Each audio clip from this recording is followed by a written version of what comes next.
Compliments, and Mr. Ferris's, their best compliments and service. And I'm sorry they'd not time to come on and see you, but they was in a great hurry to go forwards, for they was going further down for a little while.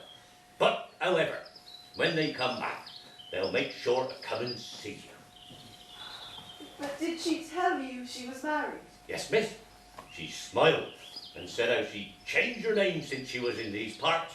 She was always a very affable and free-spoken young lady and very civil behaved, so I made free to wish her joy.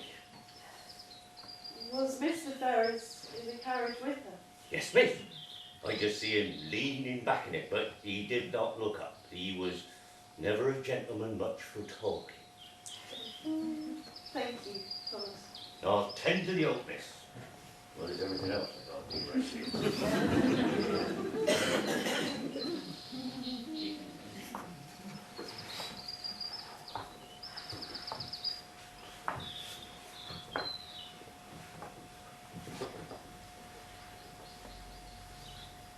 Eleanor,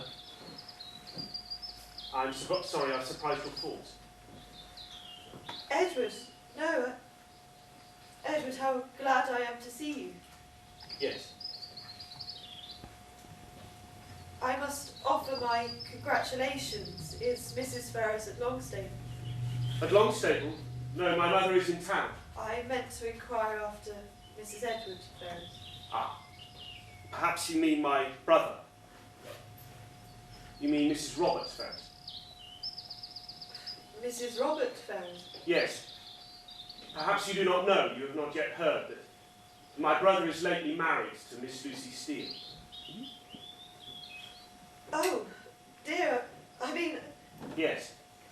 They were married last week and are now restored. Lucy Steele, married to Robert Ferris. It is... I am delighted to hear of their marriage, and it was my error to have thought you not free. Yes. I am free. May I be open? Yes, please. My weakness, my errors, my attraction for Lucy, a foolish and idle inclination on my side. I was 18. I had nothing to do but fancy myself in love. I had seen so little of other women. I hope that foolish though our engagement was, it was not at the time unnatural or an inexcusable piece of folly. It was not, but this current account is extraordinary. How came Lucy Steele, a girl of whose beauty I have heard Robert speak without admiration, I cannot conceive, married to Lucy Steele? I know. Indeed. I can only attempt an explanation or conjecture. Perhaps, at first accidentally meeting, the vanity of one was so worked on by the flattery of the other as to lead by degrees to all the rest. I might also guess it at financial considerations. But the result is I am honourably released. Yes, you are. And now you, Eleanor. I was simple enough to think that because my fate was plighted to another, well, there could be no danger of my being with you. That my heart was safe and sacred as my honour.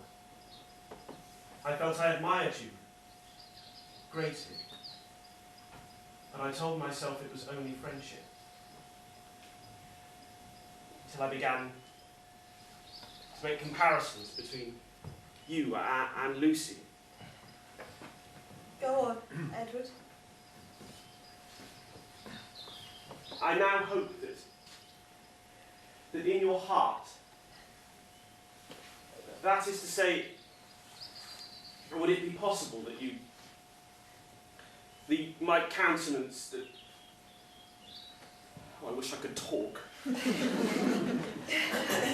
Your talk has always given me great pleasure, Edward. Talk.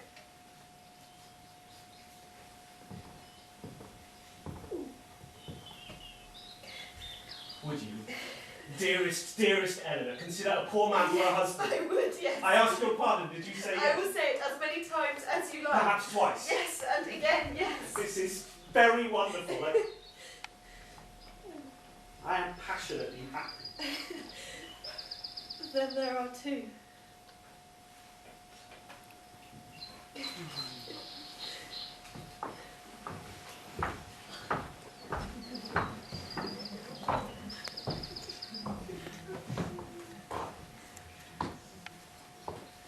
I did not mean that you should never speak, sir. I have not, for fear of your answer to the question that I would ask.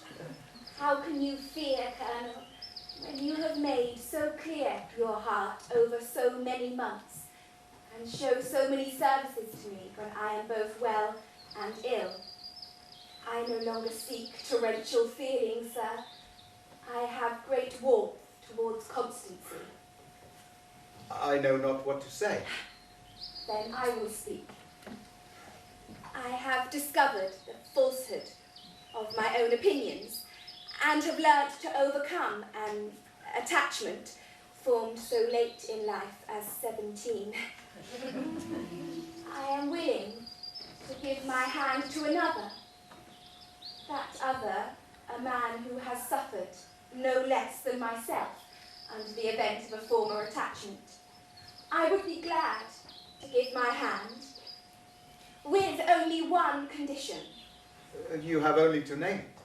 That he might give up the constitutional safeguard of a flannel waistcoat.